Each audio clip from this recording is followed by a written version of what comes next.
Right then, ladies and gentlemen, well, welcome to this, our second Keswick Hall Lecture, and we're very pleased to have trustees from the Keswick Trust here this evening, and very grateful for their sponsorship of this series of lectures, which is linked with our faith literacy network, which is part of UEA's contribution to the ongoing societal debate on the place of faith in our society. Lee and I are joint directors of the Religious Literacy Network, and we have in our audience there at the front, about to tweet away, George Deeks, who is providing invaluable assistance and websites and interesting things like that. It's a particular pleasure to welcome tonight's speaker, who, although he needs no introduction, is getting one, whether he likes it or not, because Lee, I think, comes at this, as he comes at a lot of other things, from really interesting and unusual directions. I think I'm right in saying that I don't think we have had anyone else other than Lee who took an access course in social sciences at Lowestoft Further Education College as a professor in this university and head of a school, who has written 6 distinguished volumes, or edited and written 6 distinguished volumes on aspects of faith and international relations and American politics. So I think well done, Lee, and well done, Lowestoft. And Lee is also has another distinction of being the very first UEA alumnus to come back and head up a School of Studies. He is head of the School of Politics, Philosophy and Communication Studies. He is, in his own right, any of you who have seen his inaugural lecture from, was it last year or now the year before even, which was a marvellous tour de force. It is not very often that one comes away from an inaugural lecture blown away.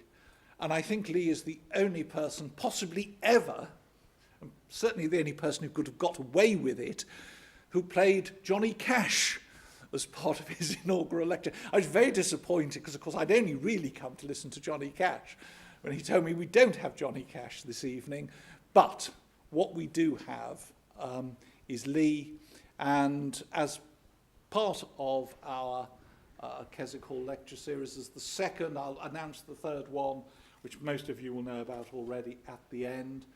But Lee, I think, has the intriguing title this evening, I'm okay, you're okay, religion in the public square. And with that, Lee, over to you. Great. Thank you very much indeed, John. That rather lavish introduction. Things can only go one way now, can't they? But,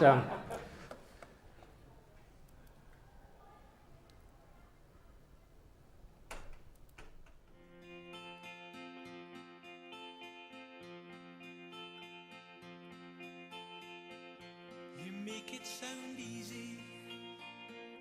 You say you just hold your hand out, don't you? You just hold your hand out, don't you? That hope never leaves you, 'cause a light shines on that helps you to steer, makes everything clear. Well, it might in your world, but it doesn't in mine. I've been stumbling in the dark for years, and the light just made me blind. You see, it lights every pathway, shows me how to live life for the rest of my days, for the rest of my days. But I can't put my faith in your words into mine. I believe in God, alright. It's folk like you I just can't stand.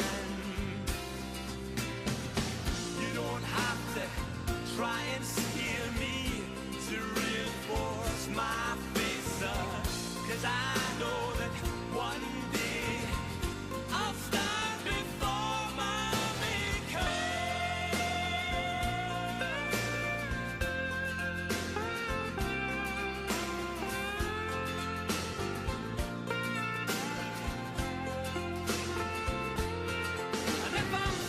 And if I'm found wanting, when my case is here, it'll be by the author, not some interpreter of his words. You make it sound easy. You say you just hold your hand out, don't you? You just hold your hand out, don't you? But hope never leaves you, 'cause a light shines on that helps you steer, makes everything clear. Well, it might in your world, but it doesn't in mine. I've been stumbling in the dark for years, and the light just made me blind. Oh, the light just made me blind. Yeah, the light just made me blind.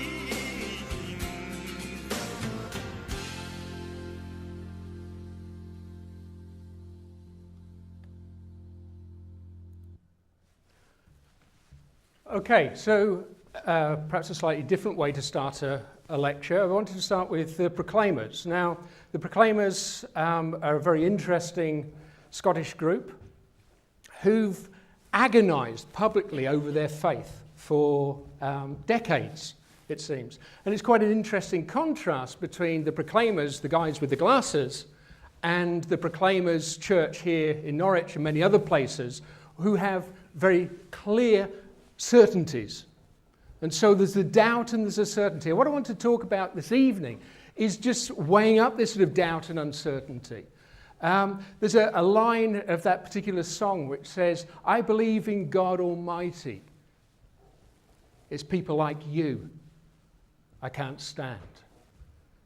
Now, in a previous career, job, life, I was a pastor of a church. And that was actually something which spoke to me, particularly in terms of my walk with God. That it wasn't, I believed in God, all right, but it's folks like me I couldn't stand. And so there's sort of a crisis of faith. And sort of, I've been on this sort of proclaimer's journey, the glasses ones rather than the evangelical ones, in terms of how you actually look at faith, your own personal faith or lack of faith, but more importantly, how it actually begins to impact upon society. You think, well, what are we doing having a series on religion and British politics?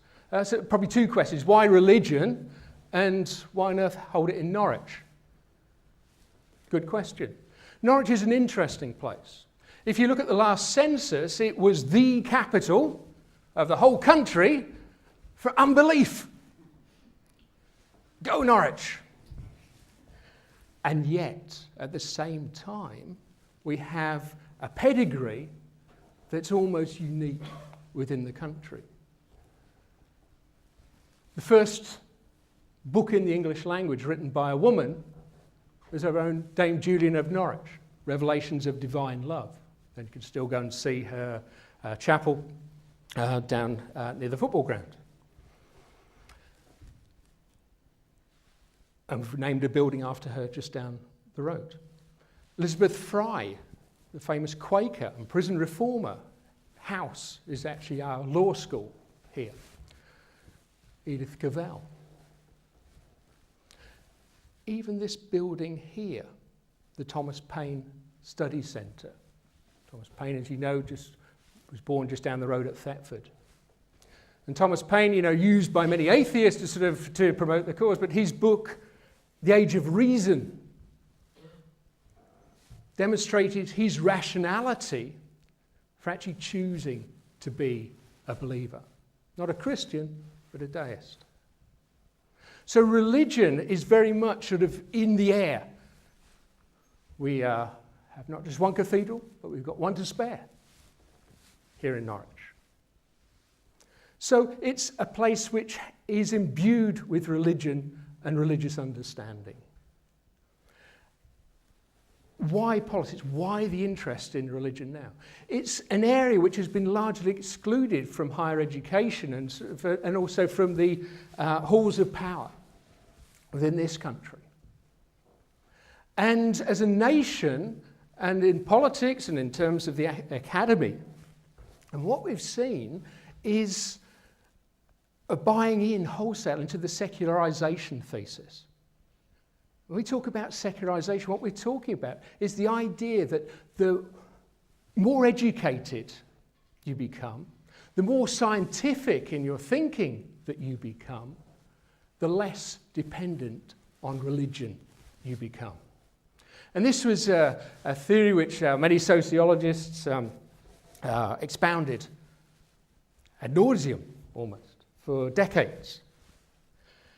And the reality is, after things like the Satanic Verses, things like the Iranian Revolution, and more specifically 9/11, what has happened is there's been a whole process of catch-up as politicians, as academics have tried to make sense of the role of religion in the world, and specifically within our society as well. Because what becomes very evident is that Britain is an outlier.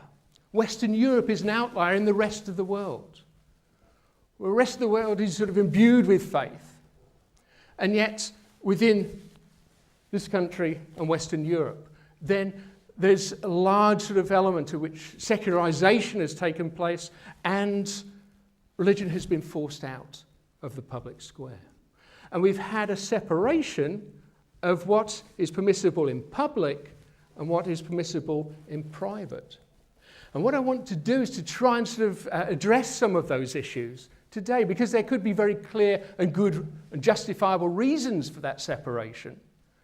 But I'm going to suggest to you that that becomes increasingly anachronistic in a society where faith does matter to many people.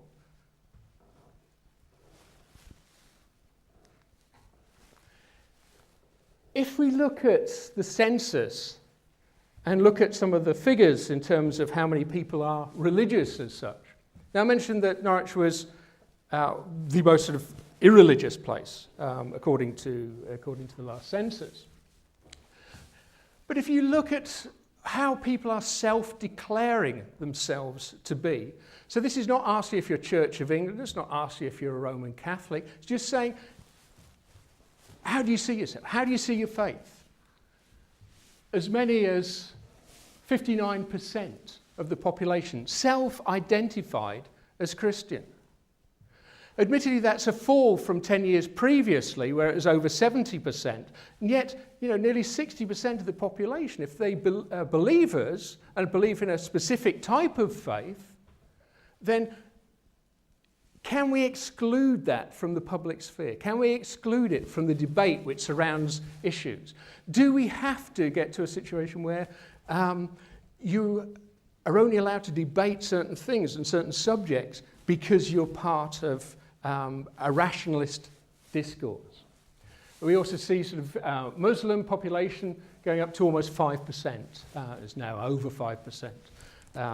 And that's an increase from 3% previously. So there's a significant number of people who claim to have religious faith. If you actually look at the social attitude survey, which is another reflection, shows a slightly different sort of figure where 46% are identifying as Christian. But what I'd say to you is that 46% of the population is still a significant number, which we do have to pay some kind of notice and attention to.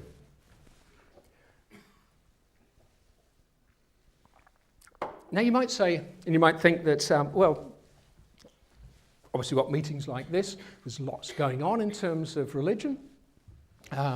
We do hear about it on our TV screens, and I think we probably all agree that it has increased exponentially in the last 10 years, because many of the problems, many of the issues that we deal with and face do involve religion at some shape and form, in some shape and form. And I want to introduce you to a couple of people, and to a certain extent I'm flying a kite tonight in terms of see what your reaction to this is, about how we can actually think about how we can involve people of faith in politics in a way that does not undermine those people who don't have faith. How we can actually talk about important issues in a way that offends neither side. That we can come to some common ground about how we actually deal and discuss things that can have some kind of common acceptance. And this follows this guy here, obviously very bookish and academic. This is Jürgen Habermas. Anybody heard of Jürgen Habermas? Excellent, good, okay. So you can shoot me down in flames when I sort of misrepresent him, but essentially Jürgen Habermas's main contribution was talking about the public sphere and was talking about how you actually have the tenets of a democratic society. What are the sort of criteria that are necessary for that? How do you engage people, and what sort of level do you engage people? And he was very much sort of involved in sort of thinking in terms of a secular identity and secular discourse. And very much of the idea that actually, if you want to engage in discussion in the public sphere, then what you will have is the opportunity to debate issues. Whereas if you lose the debate, through the electoral process, you don't get offended and sort of pick up your toys and go off and don't contribute and don't participate in the democratic system. That you engage in that process, and there may be winners and losers, but there's a chance for you winning at some stage in the future.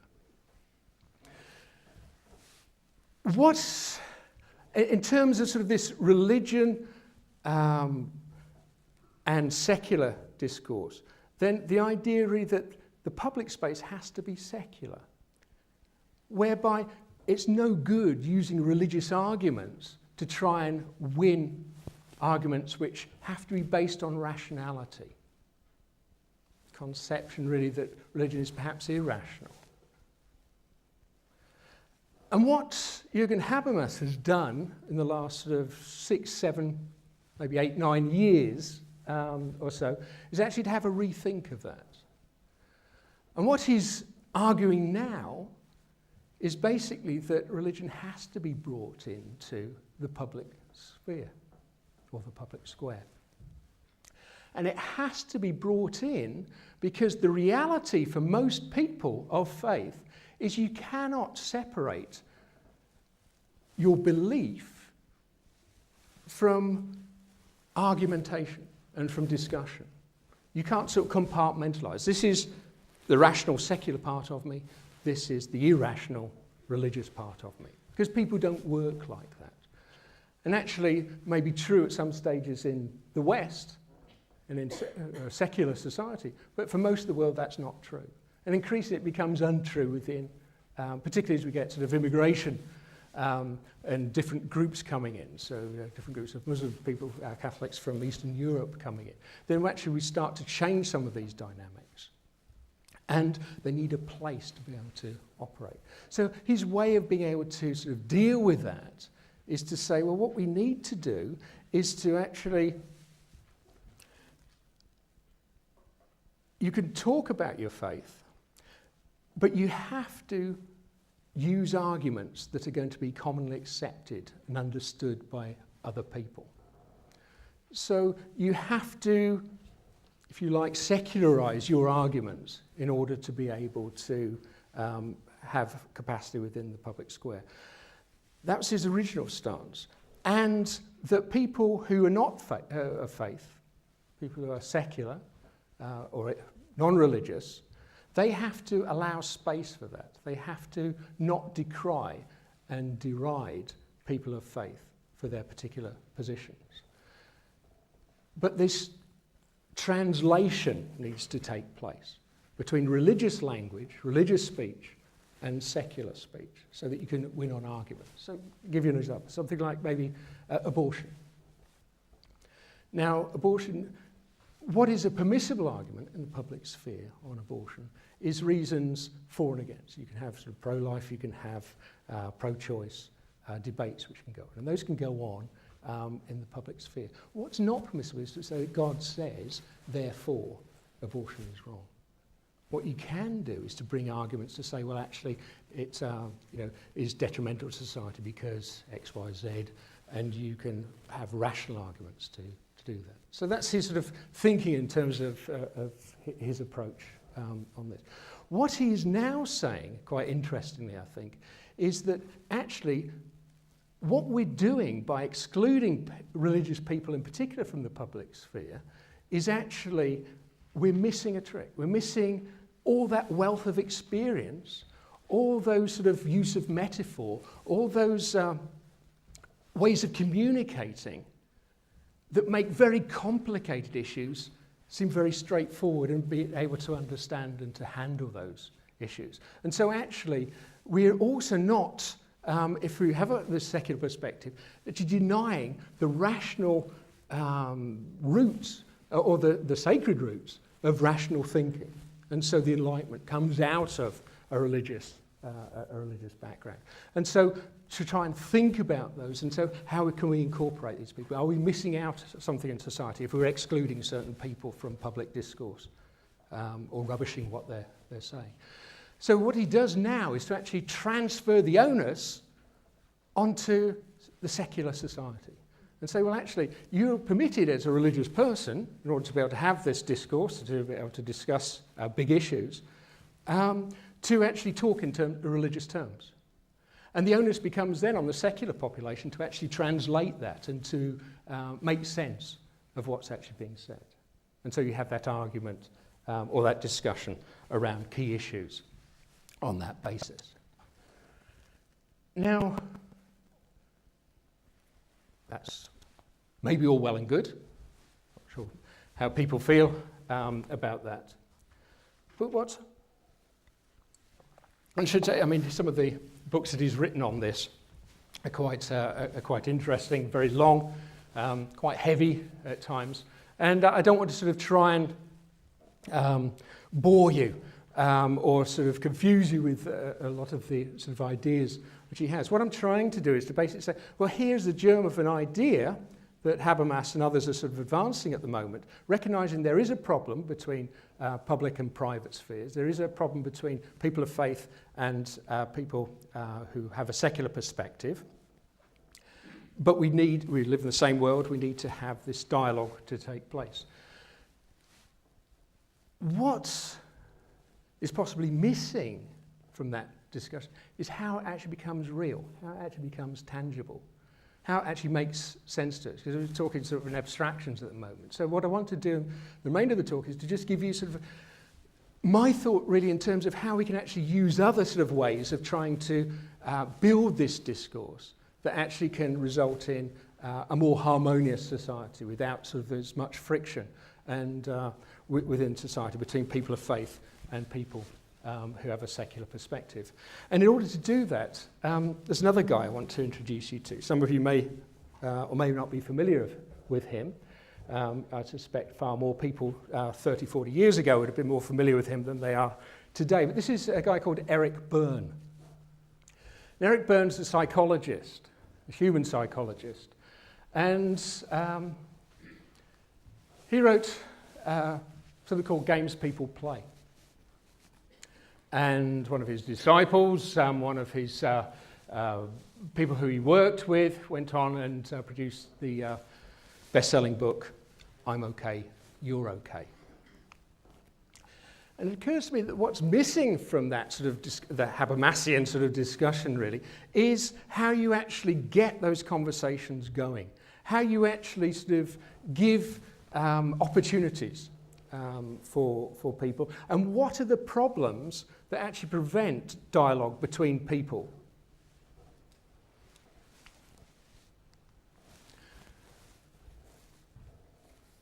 And I think transactional analysis, which is what Byrne and Harris were talking about, does provide a bit of an answer to this.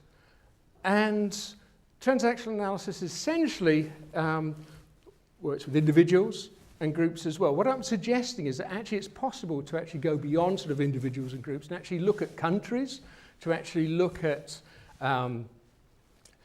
sections of society, and to try and apply some of the principles here that might help us. Now, very simply, the idea of transactional analysis, or this is structural analysis, is that we consist of three parts. So every individual here, every one of you in this room consists of three parts. And they're called ego states. And it sort of develops Freud and sort of precedes cognitive behavior therapy, but was quite useful. And I think for actually bigger discussions, bigger groupings, even nations, this can be quite useful for us. And hopefully, as I give you a few examples later on, we can see that this might be useful. So, three parts of the ego state. Now, what you could do is actually put a loop around the whole of that, because we're talking about states which exist simultaneously within each one of us. There's the parent, there's the adult, and the child.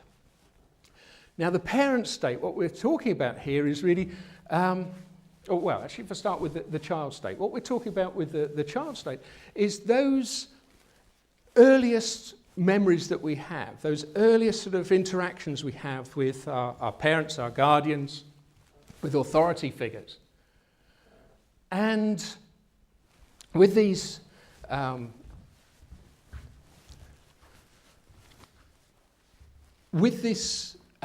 upbringing up to the age of about 5 or so, we basically have most of the things which are going to equip us and to shape us in later life. So what happens is those are sort of absorbed within us. And they come out, actually, at times where you hear a statement, you hear a reaction, you maybe a smell that you're familiar with, and immediately you're transported back to your childhood. Somebody speaks to you in a certain way, you think about how you were treated in childhood. The parent state, parent ego state, is all those things and all those transactions we learn from the behaviours, thoughts and feelings we copy from our parents or guardians. Then the adult state is actually that sort of rational behaviour, actually thinking for ourselves how we respond in the here and now. So the child state is sort of a trigger reactions. The parent state is all those things which we remember in terms of parenting. And the adult is when we start to think for ourselves. That's part of the story. But within each one of us, we have those which come into play at any one particular time. So we can actually operate in any of those three ego states. So in terms of the parent ego state, how do you actually interact with people? How do you interact with your partner? How do you interact with your workmates? If you're in a parent ego state, then what you're doing is sort of giving instructions, perhaps, that you expect people to be able to obey. You think about sort of a family situation as a parent. You want to, you have that relationship with your child whereby you are in authority and they respond accordingly to that. In the child state, then, it's relationship with the parent, but also with other children as well. And that child state is a healthy and a useful state as well, because it's the creative part of us. It's that part of us which is willing to take risks, those parts which have fun. And so relationships can be like that. Playing sport can be like that. Being creative, doing art, playing music. And the adult state is this sort of rational thing, how we actually think about things for ourselves. And not one of these states is better than the other, but we operate in those at different times. Let me try and sort of make it more straightforward, and then we'll sort of get into some of the examples of this. Now, if we have these three different ego states, then we interact with other people. We have what we call transactions, which take place between people. And there are acceptable transactions which work through mutual consent, and they just work. So the parent-child can work. You can have different types of parent. You could have sort of a permissive parent. You could have a sort of a disapproving parent. You can have a sort of a compliant child or sort of a rebellious child. But that relationship can work as long as both accept that relationship. You can have child-to-child relationships in terms of play and things like that. And you can have adult-to-adult relationships. You can have parent-to-parent relationships when you discuss things on that basis of that sort of parental experience. And that's fine. And we can have those different relationships, and they will work. And please bear with me on this. It's going to make sense in a minute, honestly, I promise you. But we also have, those are sort of transactions which work. Child-child, adult, parent-child, child-parent, they work. But transactions can get crossed. And what happens is that because of our upbringing, because of the things which we've sort of taken on board when we are very young, because of the way we approach things, because of the way, then there will be automatic trigger responses which can take place about how we're feeling about ourselves at any one particular time, actually determine how we act and how we respond. So a simple sort of transaction might be somebody saying, "Where are my socks?" Don't know if anybody can relate to that. Probably never had that conversation ever. Goes on quite a lot in my house.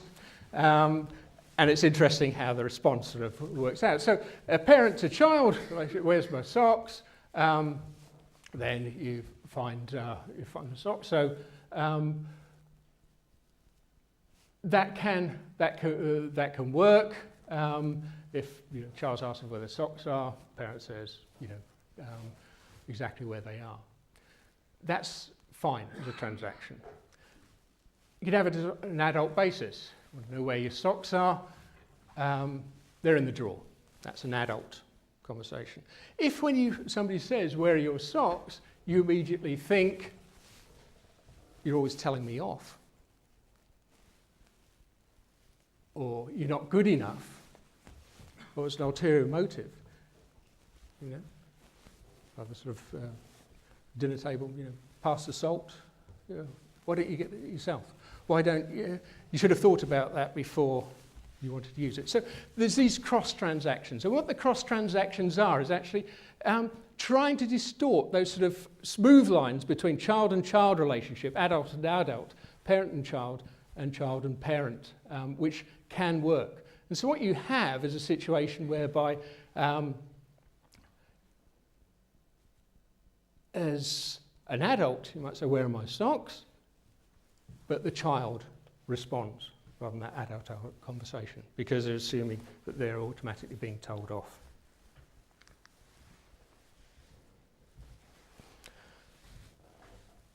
Now, in terms of those relations, in terms of those transactions, how we see ourselves and how we see other people become really important.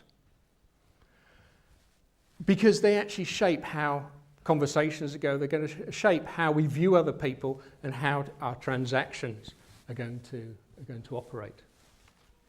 So if we're negative, if we sort of have the child state really saying, "I'm not okay and you're not okay." So don't feel good about myself, don't feel good about you either. My life's rubbish, everything's rubbish. That's sort of the "I'm not okay, you're not okay." I'm not okay, you're okay, so everything's rubbish with me, your life is just so easy. everything's going swimmingly for you.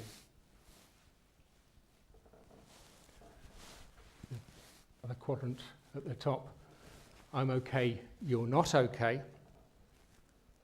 Well, I've got answers. Everything's going pretty well with me. My beliefs, my values are the right values. Yours aren't. Yours are rubbish. I'm okay, you're not okay. What I'm suggesting is, in terms of thinking about sort of the public sphere and who gets to speak and who gets to get involved in the public sphere, we need to move to this particular quadrant here. I'm okay, you're okay. That you're happy in your own skin and you're happy with other people as well. And I think we're perhaps a long way from that. Now, bear with me because I'm hoping this is going to make sense from here on in. So think about those parent, adult, and child ego states. This is David Cameron speaking to some Muslim women not that long ago, a few weeks ago.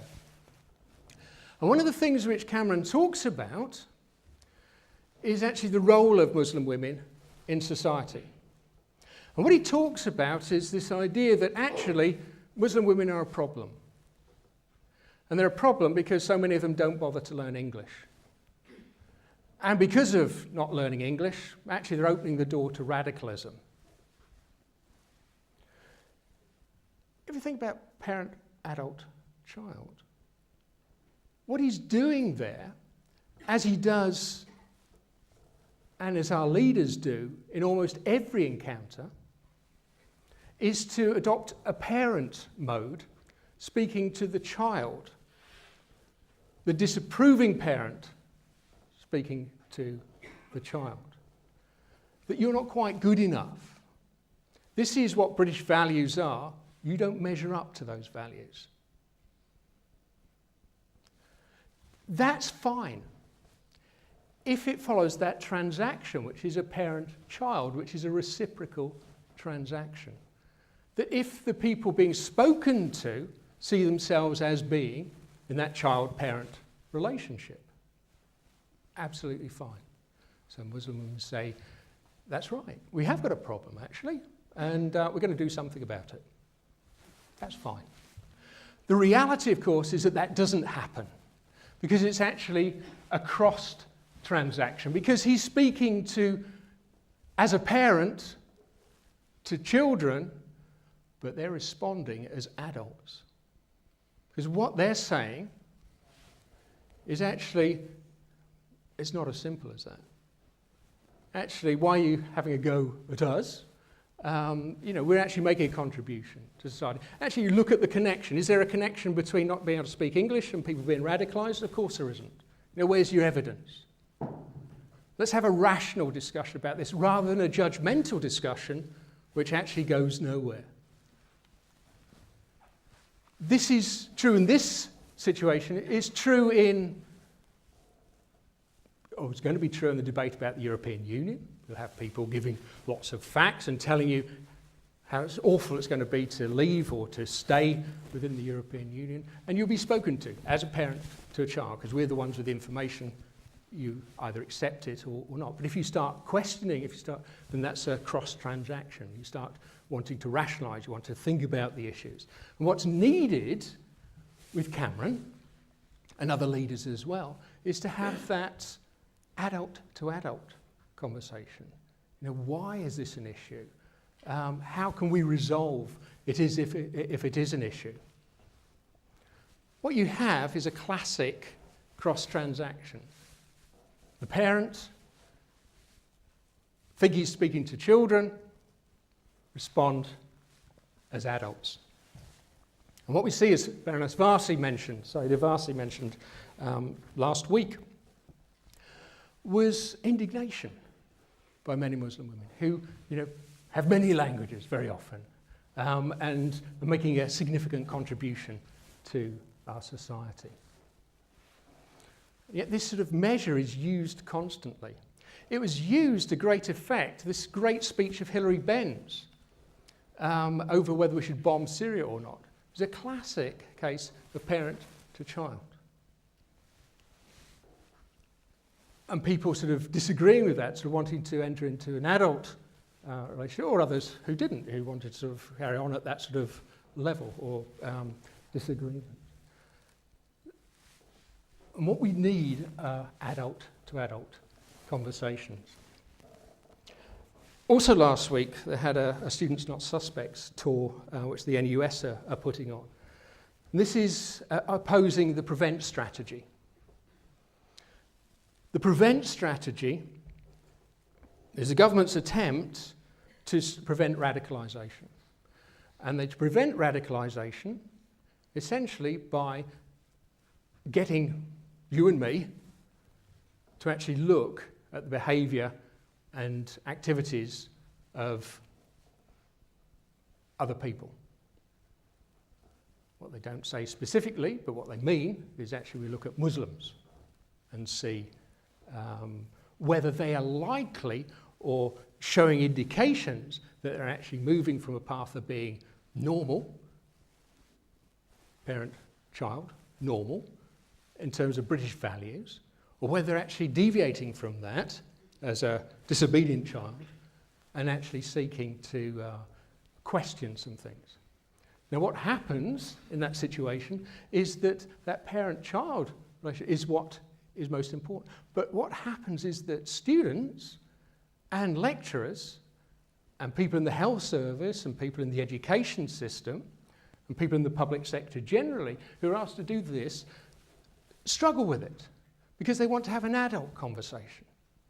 And so the government says to lecturers and others in the public sector, we know best that this is what the problem is. We need to stop these people getting radicalised, and you're going to do it. Parent, child. Because it doesn't have the rationality, it doesn't have the supporting evidence to make that connection. So lecturers and others will say, well, and people in the public sector will say, no, you know, we want to have an adult-to-adult conversation. Show us the evidence, see how we can actually sort of work through this on the basis of rationality. Students as well, that crossed transaction. So if lecturers and others are put in the position of being parent by the government sort of edict, students being treated as children, they want to have that adult conversation. And so we have sort of a recipe for not just a cross transaction, but for a crossed and a broken system where people are under suspicion and people are suspicious of everything that goes on.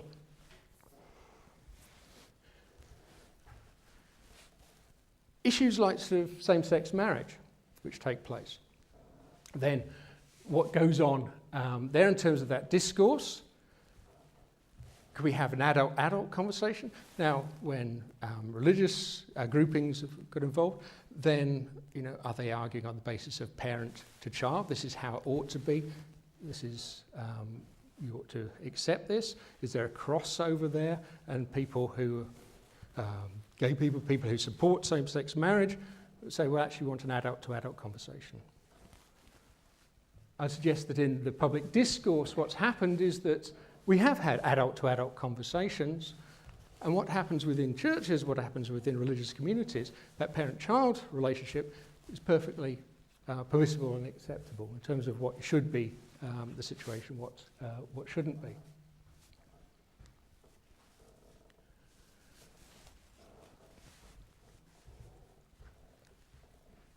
Religion in the public square, in terms of trying to convert people to their particular religious persuasion.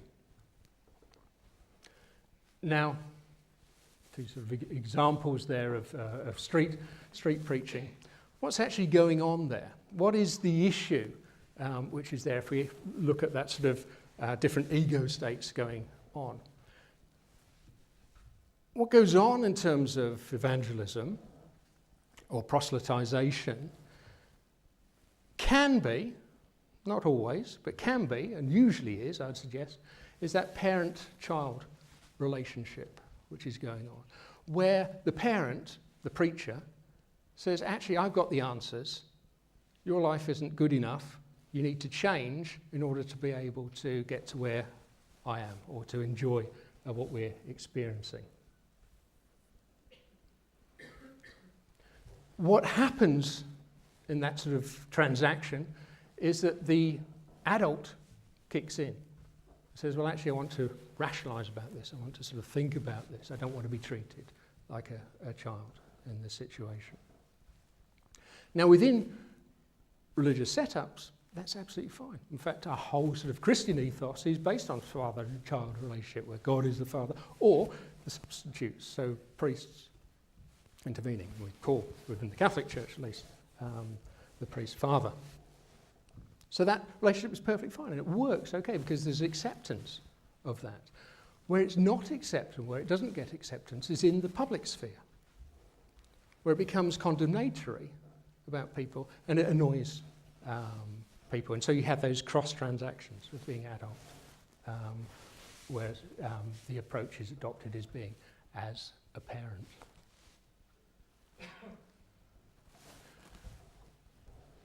It's not just religious people. It's the new atheists as well, perhaps especially the new atheists. Because what they're doing is actually saying, we're rational, we know best, your religion is mumbo-jumbo. It doesn't count for anything because it's irrational. And so, can think of many other people as well. In fact, increasingly, it becomes difficult to talk about faith issues because, or to express your own faith, because you know you'll be shot down in flames by people who are opposed to that. And what they're doing is exactly the same as the preacher trying to convert you, is to say, actually, I'm the parent, you're the child. And what happens is that those people of faith act as adults in that situation. There's a cross-transaction which takes place. What I do see in terms of hope in this situation is the work of people like Habermas.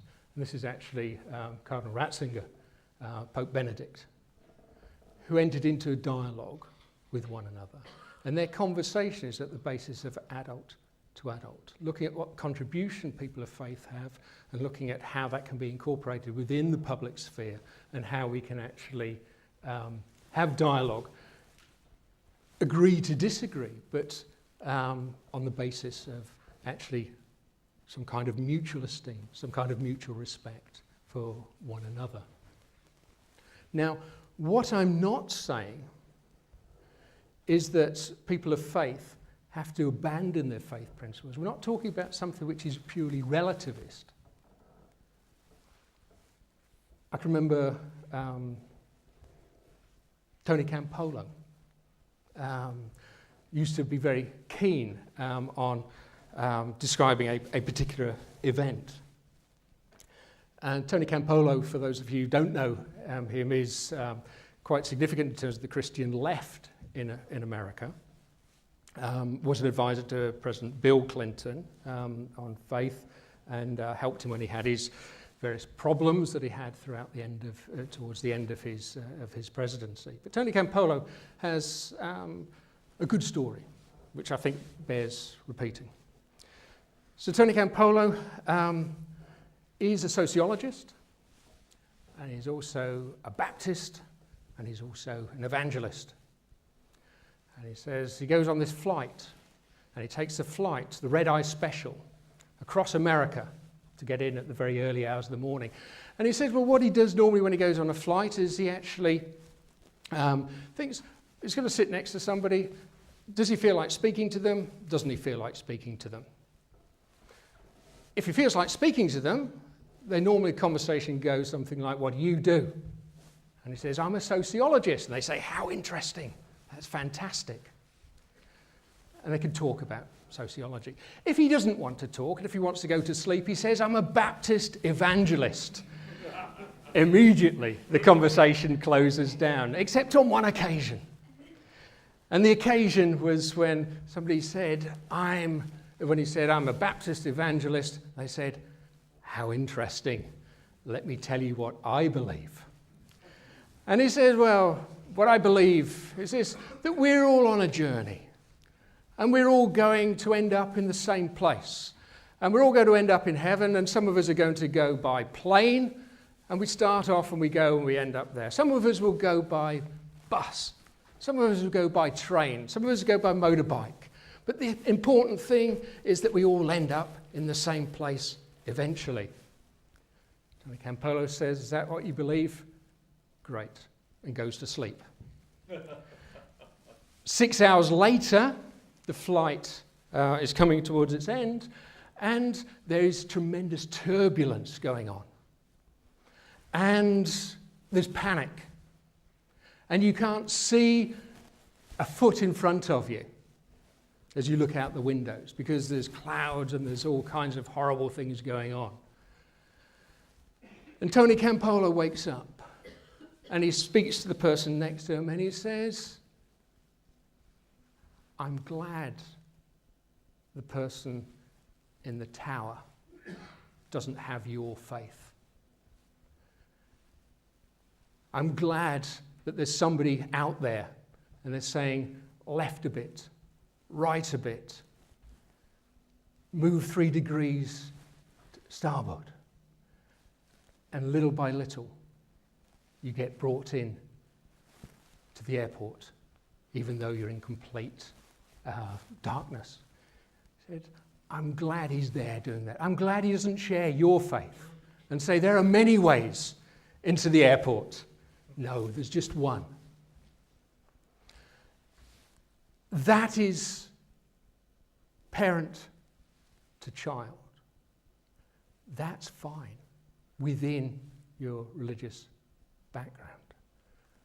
Where that becomes objectionable is in the public sphere, where you have to, in a democratic society, actually engage with all parts of the community.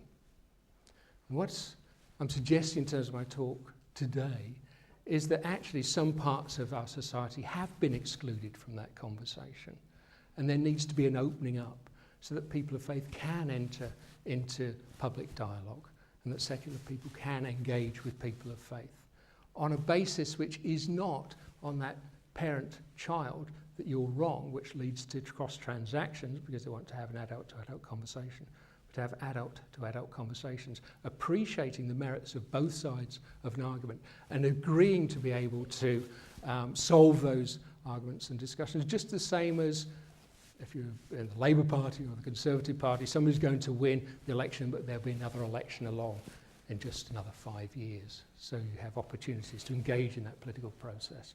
I think Habermas and Ratzinger started on that process. How can this come about? How can we have this dialogue? How can we have an acceptance of both secular and faith communities? How can we bring things together so that one group is not excluded? I think we do have to be tolerant towards one another. I do think we have to have empathy towards different positions. We have to have mutual respect. We don't have to agree with one another. In fact, respect and tolerance indicates that you don't necessarily agree, but you prefer to actually to tolerate, to respect those differences and to celebrate those differences. We have to have compassion for one another because there's been too much sort of mudslinging one side against the other. And we have to have an integrity. We have to stick by our beliefs. We just don't force those beliefs down the throats of other people. The Proclaimers began by saying, for some people it's easy. If you've got faith, that's great. You just reach out your hand to God. And that's easy for some people. It's not easy for other people because they might not believe in God, might not want to believe in God. What I'm saying to you is we don't need to just reach out our hands in faith. What I'm suggesting is we actually need to reach out our hands to one another and actually find a way of resolving these difficulties and differences. We need to come to that place where you're okay and I'm okay. People of faith are okay. People of secular persuasion are okay. And together we can make, I believe, the world a better place. Thank you for your time.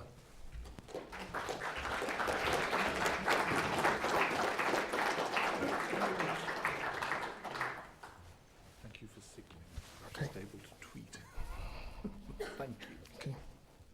Well, as I was saying to Lee, he set me up very nicely, so I was able to do the final tweet, but I'm going to have to leave it to George now because I'm going to chair for questions. Lee is very happy to take some questions about what I found to be a fascinating lecture, and I noticed from my Twitter feed from as far as Nebraska.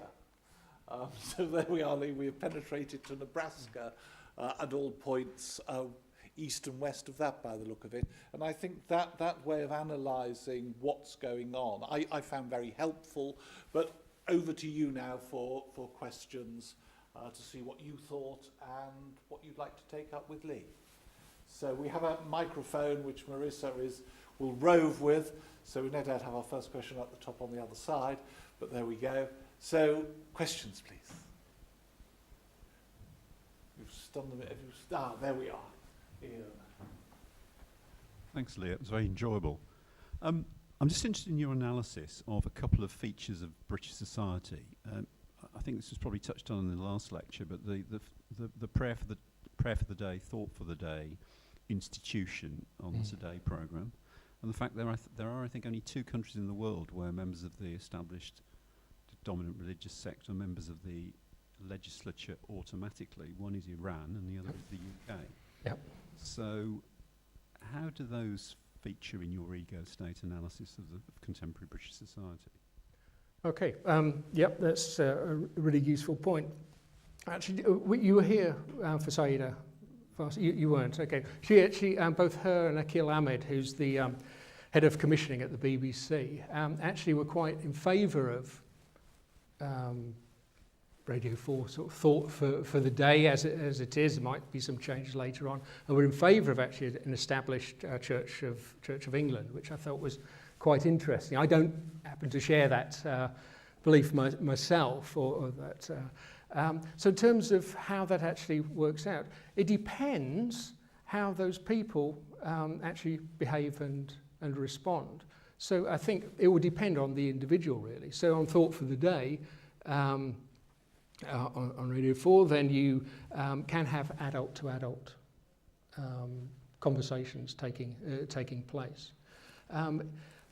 What they don't tend to do is to sort of preach in the sense of, you need to convert. They'll sort of find something. And I think that's absolutely fine. In the public sphere, that's absolutely fine. What I think is a tremendous disservice to the country is that humanists and people without faith are not sort of part of that discussion. I think we do miss out something on that. But I see that's been quite okay.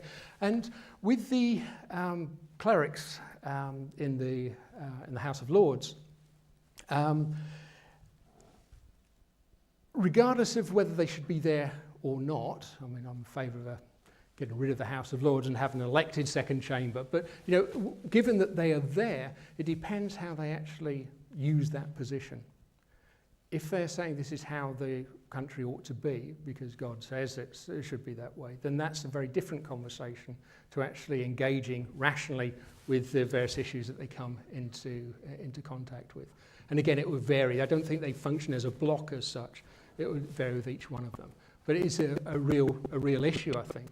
People do start abusing that position, and you then get those cross transactions that I referred to earlier. Thank you. Now, there we go. We have one up there, Marissa. So if you'll just be patient for a second. Thank you.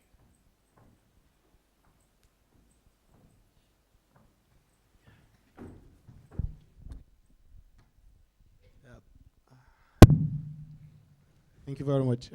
My name is Suleiman, PhD, Politics, PPL. I think you've made a very interesting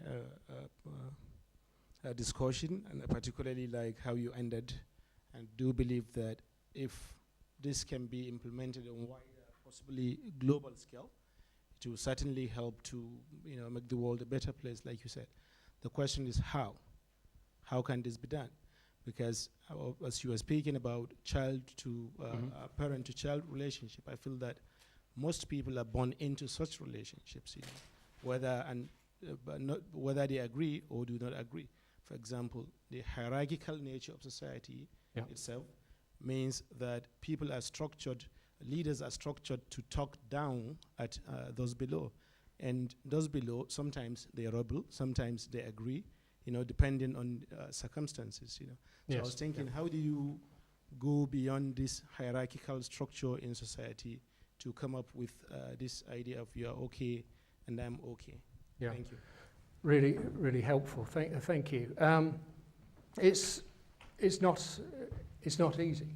I mean, I think you have to, with all of these things, you have to start with the individual, and you have to start to change your own life in terms of how you think. I mean, in terms of thinking about these issues, then I'm conscious that at different times I will act in different sort of ego states. I'm head of school, as John mentioned, and so very often if there's disciplinary sort of matters, then I'm acting as sort of parent to adult, and when that happens, there's a response. And actually, I need to think sometimes, actually, I need to be talking adult to adult about these issues. And so you can kick in with things. You can, if you receive affronts yourself, you think, that's always happening.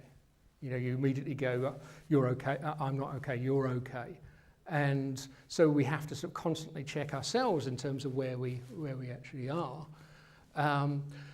But in terms of, I think we want to get to a situation where we can talk as adult to adult. And so it starts with us as individuals. It starts with the people we reach out to. Our sort of default mechanism of saying, if you're a person of faith, that people without faith, have are not okay. People who don't have a faith, thinking that people with faith are not okay. So it can start on the individual basis, but it can also start within politicians and actually talking to them, actually. Trying to get them to that sort of level where they actually have adult-to-adult conversations. And I think there's an openness to do that. But what you're seeing at the moment within the House of Commons, I think is quite interesting. Parliament, Prime Minister's question time. What you see is the traditional sort of jousting which goes on, which can be sort of child-to-child type relationship at times. What Cameron is doing parent to Corbyn's child. So those comments, for example, that he made the other week about what would your mother say, knowing that she's opposed to some of the cuts which they're actually making. I know what she'd say to you, get your hair cut, get a decent tie, a suit. That is sort of parent-child. And what's very difficult and sort of interesting, I think, in terms of, sort of looking at these sort of cross-transactions, is that Corbyn is actually working on the basis of adult conversations. You might not agree with what he says, but in terms of sort of transactional analysis, he's working on the basis of adult.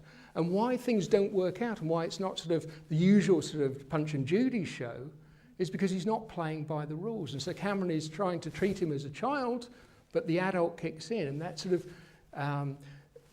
creates great amusement within Westminster. Actually, in the country, I think that dissonance is something which becomes very apparent and actually plays quite well for Corbyn. So those are sort of the ways I think we need to start to tackle it. But it won't change overnight, clearly. Thank you. Thank you very much. We've one up there.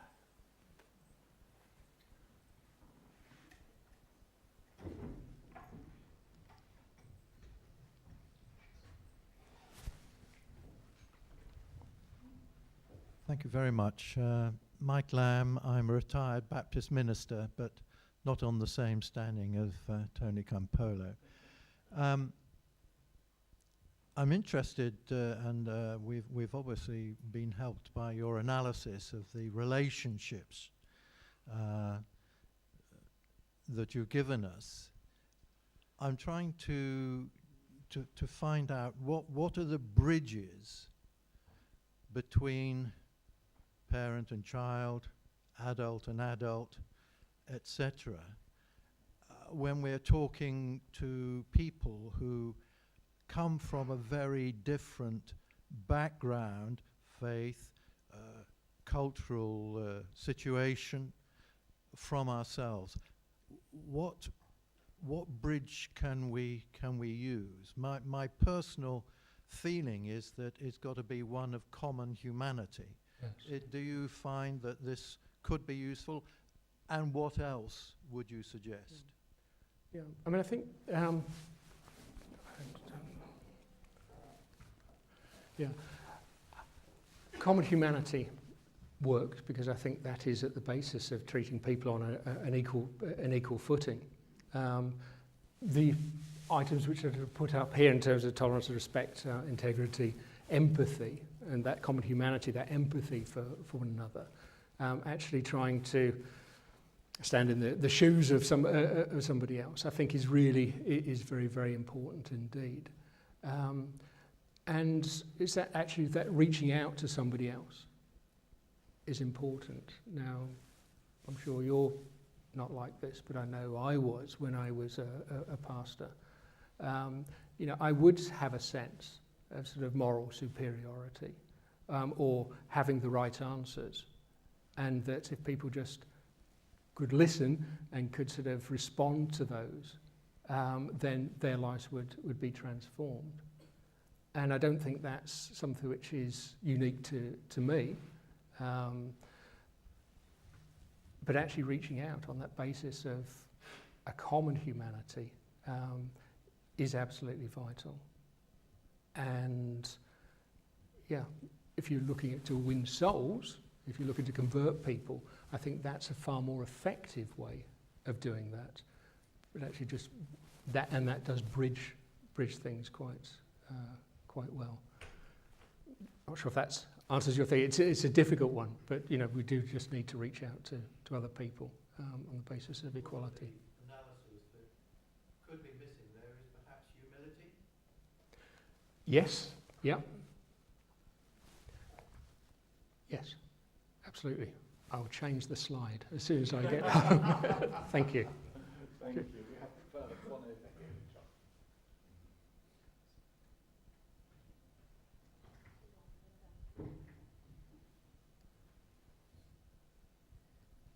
Hello, John Glowett, sort of retired professor. Have you got any comments on issues around sort of where free speech and all that sort of stuff? There's a lot of questions and these moves towards ideas of safe space in universities and also in society in general. I mean, how does that tie in with what you're saying? Okay.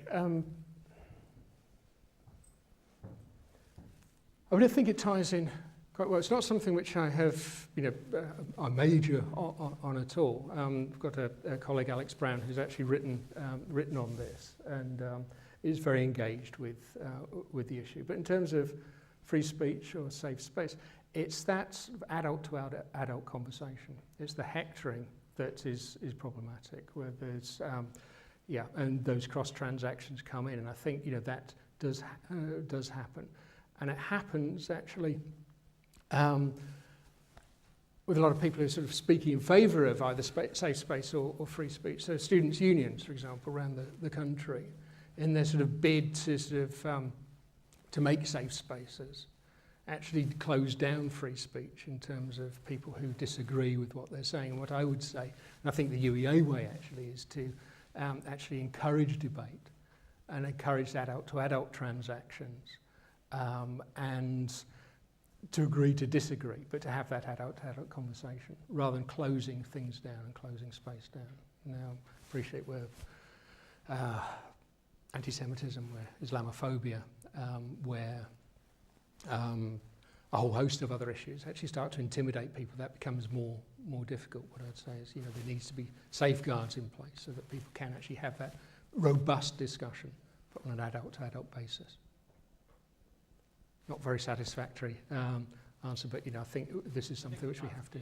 Just these issues about whether we can expect to be insulated against being upset by what other people say. Can we be insulated by that? No, as an adult-to-adult conversation, then no, you can't really. You have to be able to deal with that. It's how you interpret that. So what will happen is if there's a robust exchange, it's when you sort of an adult-to-adult exchange is when the child responds to that it just hits a trigger. You remember, if it's in terms of whether I don't know whether you should have certain speakers come in on campus. And yet, you know, what you're thinking when you have that conversation is your previous experience, what's happened in the past. You know, you were abused by this person, and so that's going to affect things. You then can't have that sort of adult-to-adult conversation. So that's what needs to change in terms of sort of getting away from that child mode and to go into adult mode. Thanks.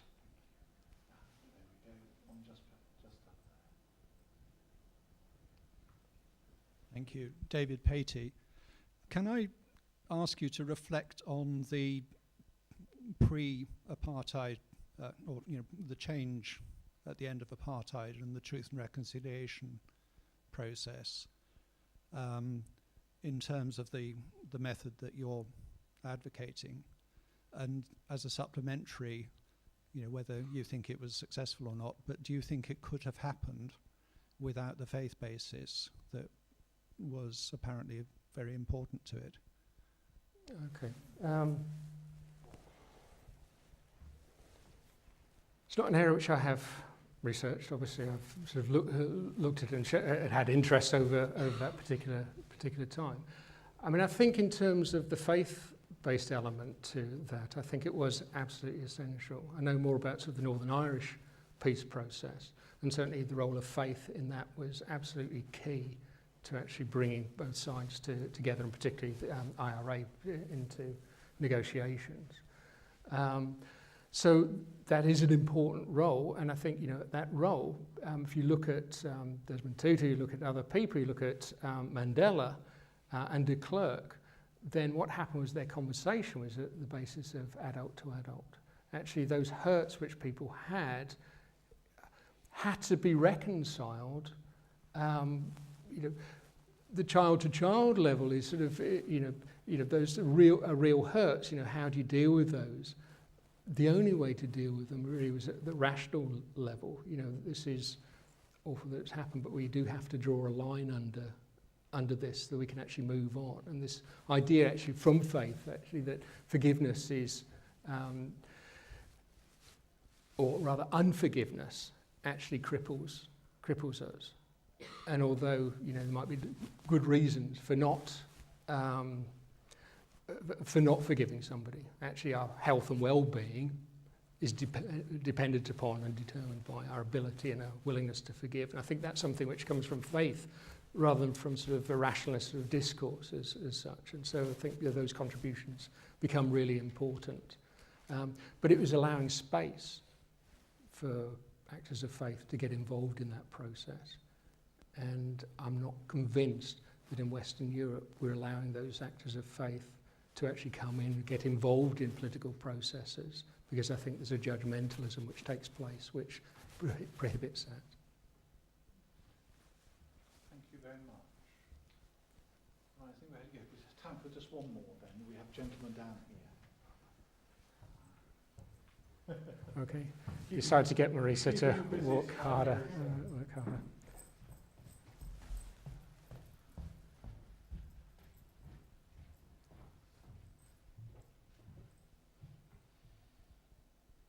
Richard Capper. It's a question about faith and how you use faith, the word faith, because it seems to me faith and religion could be seen as two very different things. Yes. Faith includes doubts. It's not, and can be, a lot of people carry a sort of rationality over faith. Yes. And even on the secular side, many people there would have belief and values, which isn't far from faith. Yes. But it's a different sort of faith. And I just wondered how you seem to define faith as religion. Right, yeah. Okay, really good point and very valid. I mean, I've not sought to define faith or religion specifically tonight because, well, there are libraries of books which have been written on that, and we still know perhaps clearer. But I think your analogy is absolutely spot on in terms of sort of those similarities and possibly differences as well. But you can have those adult-to-adult conversations around those issues. That's why I started off with the Proclaimers song, really, because that sort of struggle And the Proclaimers actually, one of their songs, If There's a God, was used in Richard Dawkins' There's Probably No God bus adverts, so get on and enjoy the rest of your life. But within those lyrics, actually right at the end, it says, if there's no God, why do I call out his name? And so there's those sort of tensions which are there all the time. And actually awareness of those and respect for those, I think, are really important. What's happening, I guess, within, in terms of faith communities or people who profess to be religious, if you look at just denominations and see where the growth is, then clearly there's a decline in Christianity within this country, except for those groups which are overtly evangelical and charismatic as well. So it seems to be quite important in that as well, where we do see growth. But what happens is that those groups, and also it's true within Islam sort of more broadly as well, which are more certain and more sort of definite in terms of what they believe, and less sort of understanding perhaps of other faith positions, tending to be in dominance. You know, they're the ones that are attracting growth. They're the ones that have an appeal because they're giving real certainties. And I think that doubt and that sort of journey, as it were, becomes quite important. And those voices need to be given room to be able to flourish. And also for those people, because evangelical churches and charismatic churches, and as I say, as a pastor of one of them, are not static, and sort of Islam is not static. You know, things are always constantly moving, and you see changes both in terms of dress, in terms of worship, in terms of attitudes towards different things, changes all the time. And I think change comes about through adult-to-adult communication. And so anything we can do to encourage that, I think, is going to make everybody's life a lot happier. Well, thank you all very much indeed. Lee's now been on his feet for a length of time that even my son, who is a Baptist preacher, would regard as a long time. So I think we shall release him from that. I will thank him very much in a minute, because I think that was superb. One of the things Lee did there was, I think, to call us to a greater respect by not treating religion as simply a series of epiphenomena. Within the institutions of academia, we can examine its other phenomena, its artistic products, its musical products, its text products. But if we're not careful, we end up not respecting what is at the centre of it, because we don't understand it. And therefore, back to Lee's point, society ends up, if it doesn't understand it, never quite being able to talk to it on a level, and it doesn't talk to society on a level. And I think both sides, as Lee has, I think, shown us, if we extrapolate, both sides lose in such a failed transaction. And in fact, society and the rest of us are the poorer for it, which lines me up for next week's final lecture in this series, where we shall have the former MP for this constituency, former Home Secretary and many other things, Charles Clarke, currently visiting professor, however, in Lee's school here. And Charles Clarke is going to be talking to us about religious education with the title, God Matters to Us All. So if you think he doesn't, turn up next week and quiz Charles. But I think that one of the things, I hope, if that's your view, you'll bring to it after Lee's very thoughtful and thought-provoking lecture is an adult-to-adult attitude. And I'm very grateful to Lee, and I'm sure you'd all like to join me in thanking him for a really thought-provoking lecture, and we're much in your debt, Lee. So thank you very much indeed.